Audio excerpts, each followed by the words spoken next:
I should have known something was wrong when Tommy insisted on bringing his iPad to our annual beach vacation dinner. My 7-year-old son usually couldn't care less about electronics when there were sand, waves, and seashells to collect.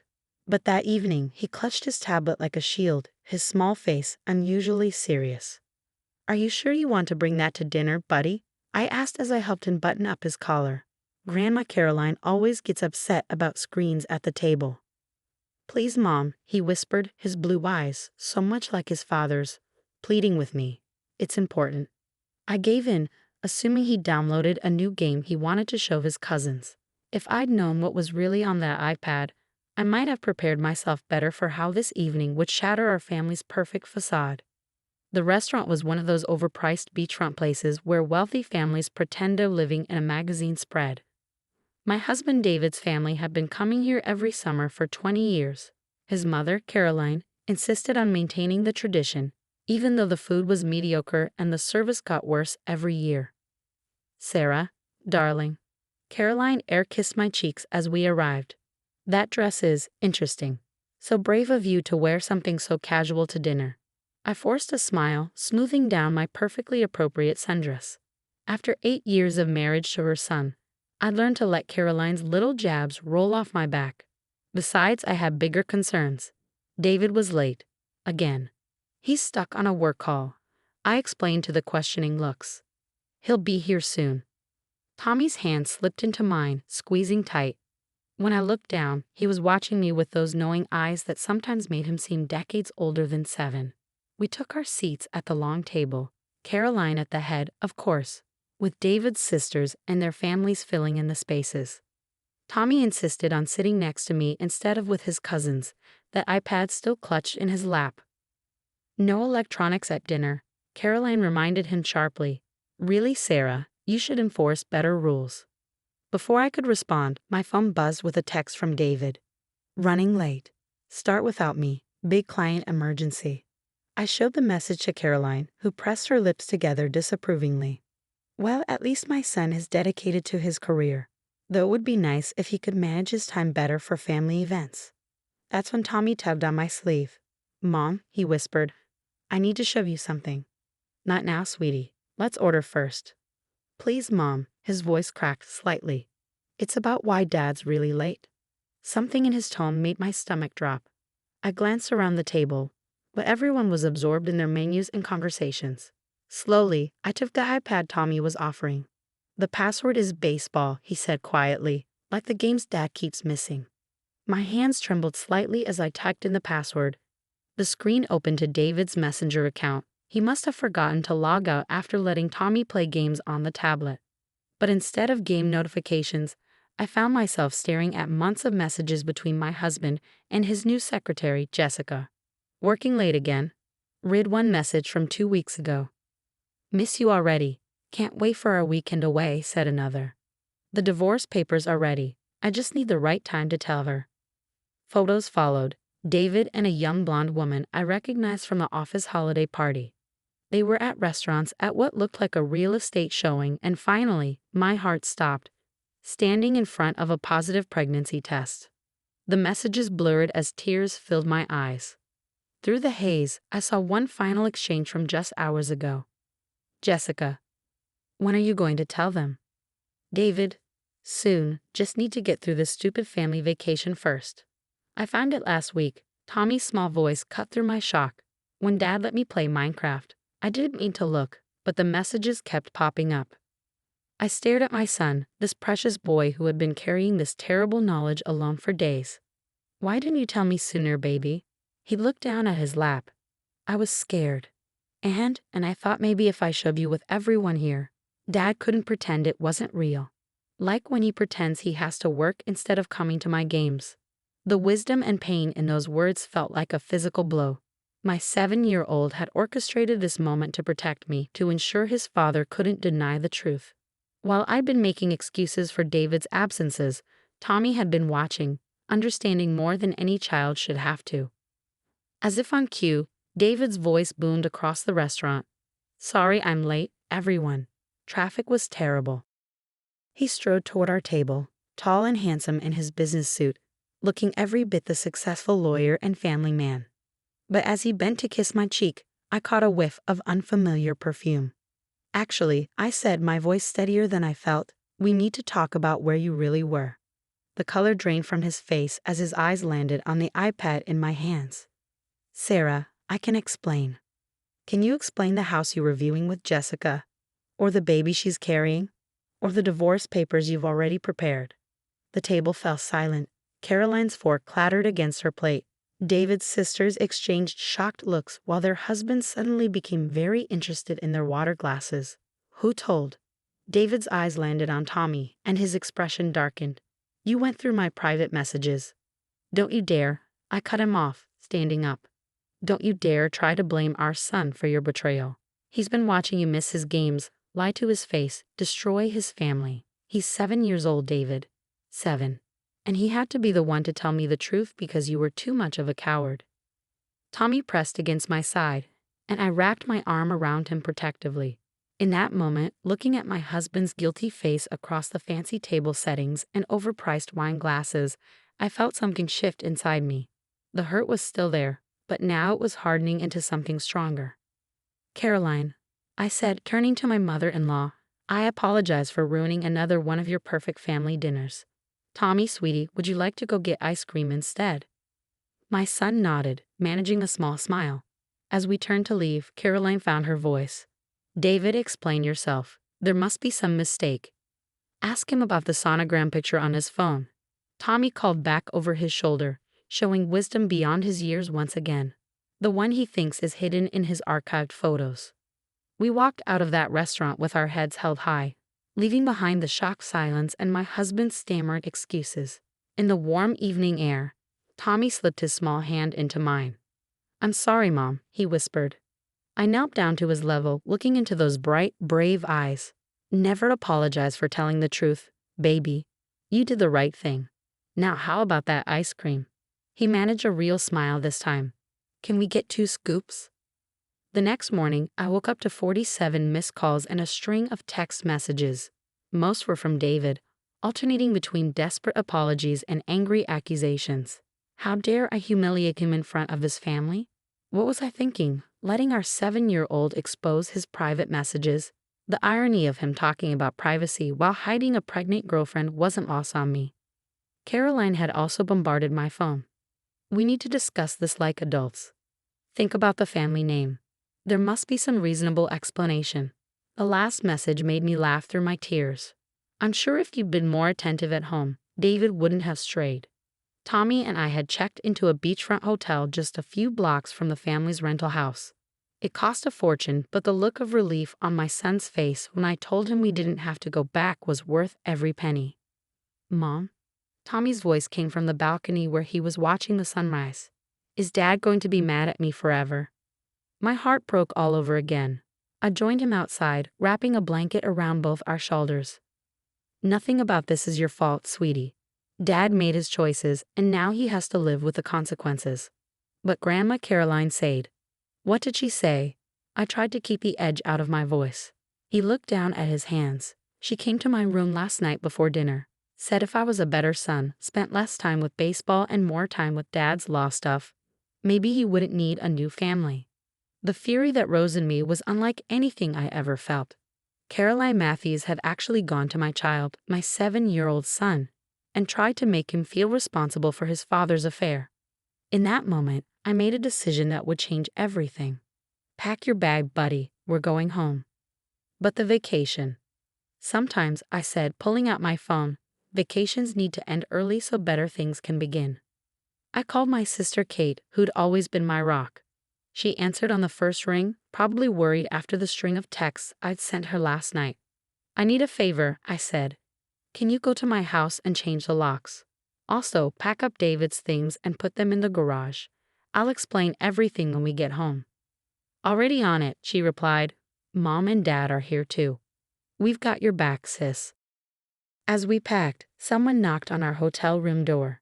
Through the peephole, I saw David standing there in yesterday's rumpled suit. Sarah, please, he called through the door. Let me explain.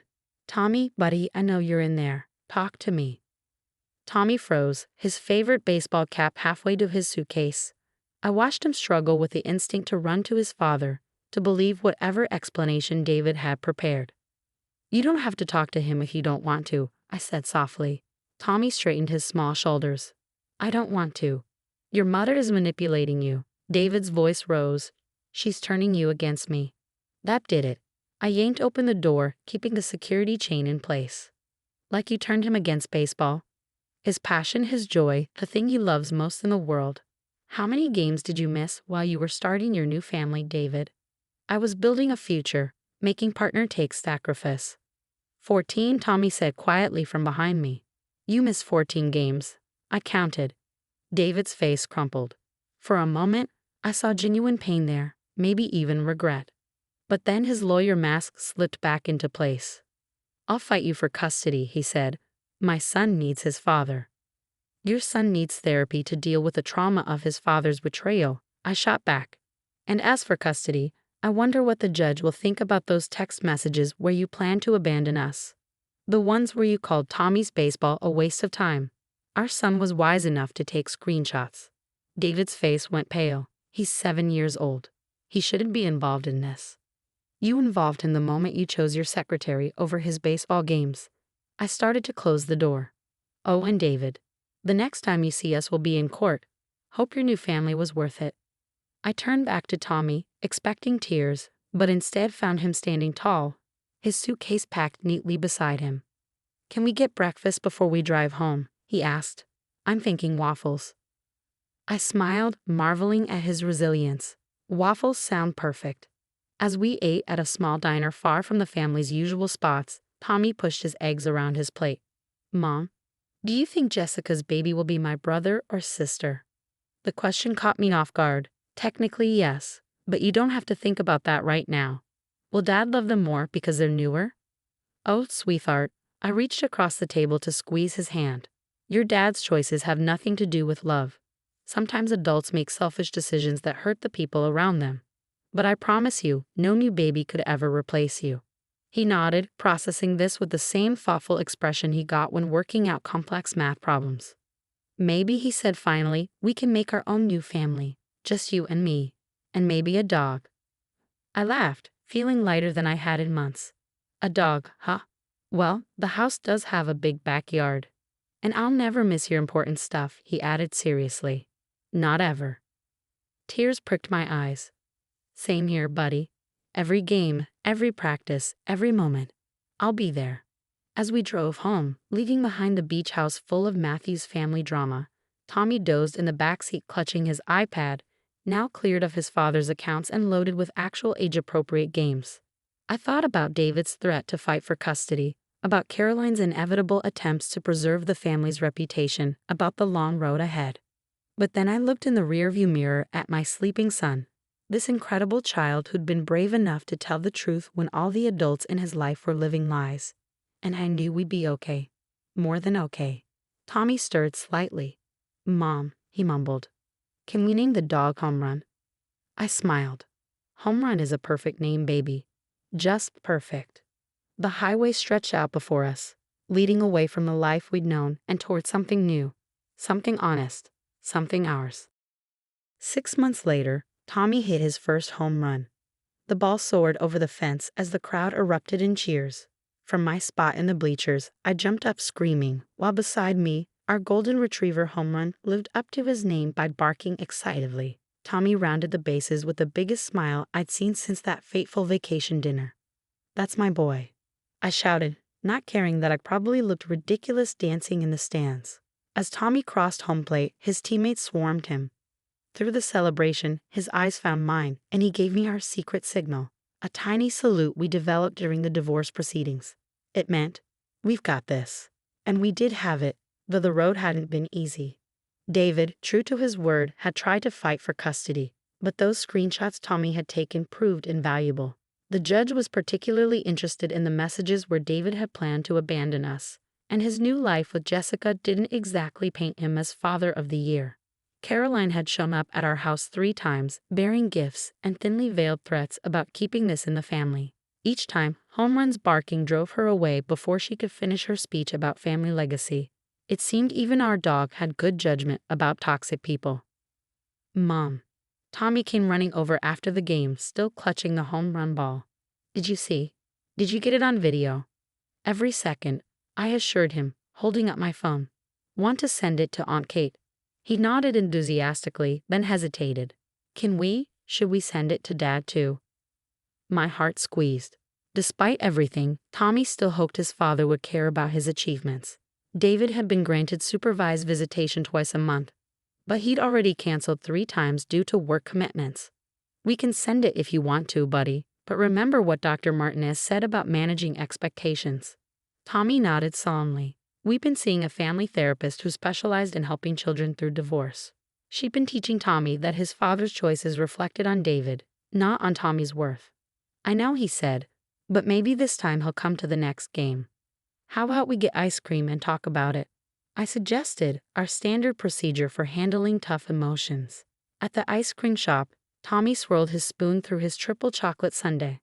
Billy's dad asked if he could help coach the team, he said carefully, since he used to play in college. I knew Billy's dad, Mark, a kind, divorced father who never missed a game and always had encouraging words for all the kids. He'd been helping Tommy with his swing after practice. That would be nice, I said neutrally, letting Tommy lead the conversation. Yeah. He took a big bite of ice cream, and he asked if we wanted to come to the team BBQ at his house next weekend. Billy says his dad makes the best burgers. I hid my smile. Mark had actually asked me about the BBQ after last week's practice, carefully mentioning that he'd understand if it was too soon after the divorce. Would you like to go? Tommy nodded. Can Homerun come too? Billy says they have a big yard. I'll check with Mark. As if on cue, my phone buzzed with a text. It was David, finally responding to the home run video. Good job, sport. Sorry I missed it. Busy with the new baby. Tommy's face fell as he read the message, but then, surprisingly, he straightened his shoulders. You know what, Mom? I don't want to send Dad any more videos. Are you sure? Yeah. He looked at me with those wise eyes that had seen too much too young. He's busy with his new family, but we're busy with our better family. You, me, Homerun, Aunt Kate, and he blushed slightly, maybe Billy and his dad too. I reached across the table to squeeze his hand. Our better family sounds perfect. That night, as I tucked Tommy into bed, Homerun curled up at his feet. I found the old iPad that had changed our lives. Tommy had turned it into a scrapbook of sorts, filling it with pictures of his games, his friends, and our little family's new traditions. The last photo was from today, Tommy holding his home run ball, me and Homerun on either side of him, all of us beaming. Below it, he typed, "My real family." Hey, Mom? Tommy called as I turned to leave. I'm glad you're not sad anymore. I paused in the doorway. What makes you think I was sad before? You used to cry in your room when Dad was working late, but now you laugh more, and your eyes are sparkly again. I walked back to kiss his forehead, marveling at how children see everything. You make my eyes sparkly, buddy. You and Homerun and our better family, you're all I need. And maybe Mark's burgers, he added with a mischievous grin. I laughed, and maybe Mark's burgers. Good night, my brave boy. As I closed his door, I caught a glimpse of my reflection in the hallway mirror. Tommy was right, my eyes were sparkling again. Sometimes it takes a child's courage to show us the way to happiness. Sometimes the hardest endings lead to the best beginnings. And sometimes I thought as I deleted David's text without responding, the family you choose is stronger than the family you're born into or marry into. Outside, the home run ball sat proudly on Tommy's dresser, a testament to what we could achieve on our own. In the end, it wasn't about the hit itself, but about who was there to witness it, to cheer, to celebrate. Our better family, our new beginning, our home run.